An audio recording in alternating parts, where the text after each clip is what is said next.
একটি নতুন ইতিহাসের জন্ম দিয়েছে। আমাদের এই বর্তমান জেনারেশনকে জেএনজি বলা হচ্ছে এবং ডিজিটাল এই যুগে দেশের তরুণ সমাজ ফোন বা সামাজিক যোগাযোগ সবার ধারণা আসক্ত বলেই সবার ধারণা। ঠিক যে জেনারেশনে সমাজের এত সেই জেনারেশনই বাধ্য করল দেশের বৈষম্য দূর করতে, স্বৈরাচারের পতন ঘটাতে, ঘুমন্ত জাতিকে জাগিয়ে তুলতে তারা দেখিয়ে দিল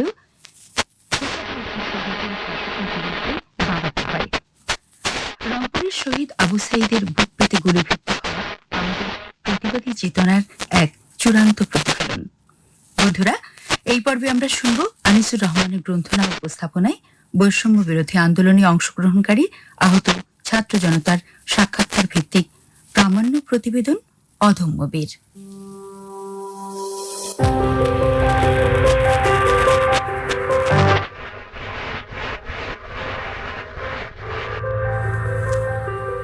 সুপ্রিয় শ্রোতা, আসসালামু আলাইকুম। আমি আনিসুর রহমান আজ হাজির হয়েছি ঢাকা জেলার সাভারের ব্যাংক কলোনি এলাকায়। স্বৈরাচারী সরকারের অন্যায়, অপরাধ ও নিরীহ মজলুম জনতার উপর জুলুমের বিরুদ্ধে নিজের জীবন দিয়ে প্রতিবাদ গড়ে তুলেছিলেন এক অদম্য বীর, মাদ্রাসার ষষ্ঠ শ্রেণীর শিক্ষার্থী শহীদ সাদ মাহমুদ খান। একমাত্র পুত্র সন্তানের শোকে প্রবাসী পিতা বাহাদুর খান আজ পাগল প্রায়। তাঁর কাছ থেকে শুনবো সেদিনের সেই দুঃসহ কথা। আমি শহীদ সাদ মাহমুদ খানের আব্বু বাহাদুর খান।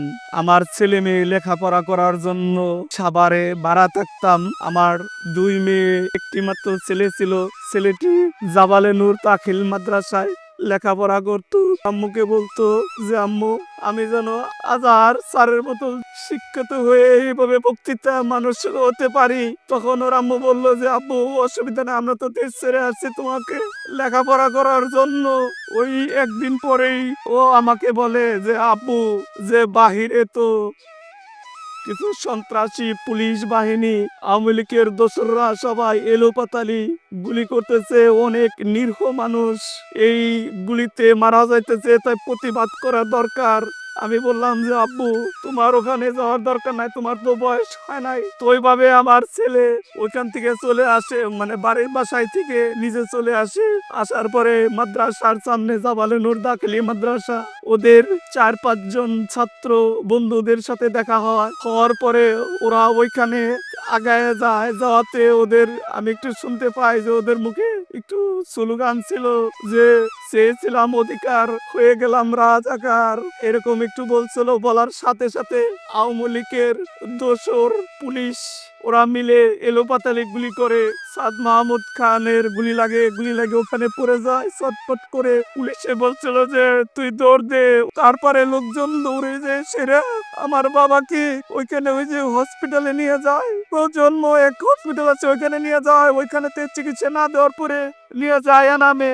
আমি যেভাবে শুনতে পাই লোকের মাধ্যমে, তখন আমি রাস্তা দিয়ে আমার ছেলেকে খুঁজে দেখি যে আমার ছেলের জুতাটা তো মাখা ভাবে অবস্থায়। ওই জুতাটা দেখতে পেরে বললি যে আমার ছেলে, আমার মেয়ে ওয়াইফ তখন অসুস্থ হয়ে ওখানে পড়ে যাওয়ার পরে আমি তারপরেও তাকে সাথে করে নিয়ে ওখানে নিয়ে যাই। কিছু পুলিশ বলে যে এখান থেকে সরে যা, আমাদের গুলি করবো, এ ধরনের অনেক কথা বলে। তারপরেও আমরা যাওয়ার পথে যে উঁচু আইল্যান্ড, ওভাবে মহিলা মানুষ কিভাবে পার হবে, তখন আমি বললাম তুমি আমার কান্দে পারো দাও, পাড়া দিয়ে পার হও। পাড়া দেওয়ার পরে উনি ওখানে পড়ে গেল। ওইভাবে হসপিটালে গেলাম। যাওয়ার পরে অনেক খোঁজাখুঁজি করার পরে যে কোথাও পাই না আমার হসপিটালে, তখন আমার মেয়ে তাসলিমা খানম নাজমিন বিশ্ববিদ্যালয়ে লেখাপড়া করতো, ও এসে তখন মর্গে থেকে টেনে বের করে ওই লাশ নিয়ে আসে।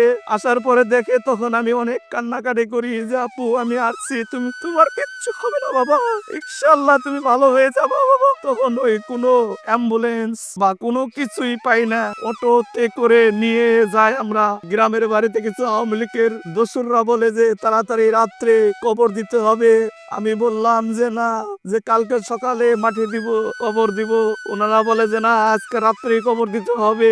রাত 2টা বাজেও আমার এলাকার চেয়ারম্যান আছে বলে যে থানায় থেকে পুলিশ আসছে যে এদেরকে তাড়াতাড়ি মাটি দেওয়ার জন্য। আমি বললাম যে না, কালকে সকালে মাটি দিব, আমার বোনে সাবার আছে। উনি তো আইসে সারে নাই গে। তারপরের দিন সকাল 9টা ওরকে জানাজাতে।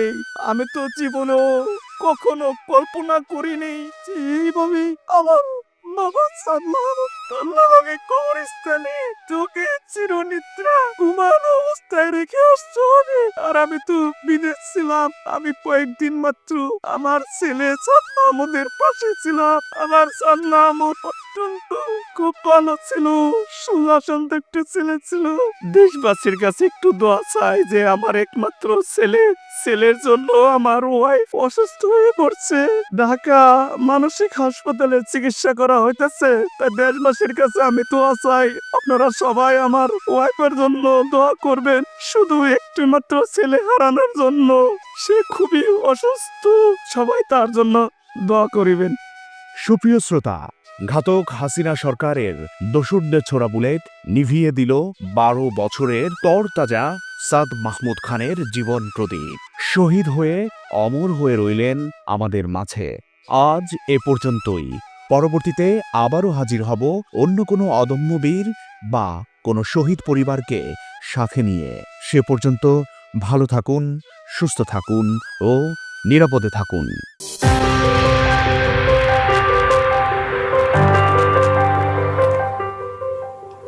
প্রিয় শ্রোতা, আপনারা শুনছেন বাংলাদেশ বেতার ঢাকা কেন্দ্রের প্রতিদিন সকালের ম্যাগাজিন অনুষ্ঠান দর্পণ।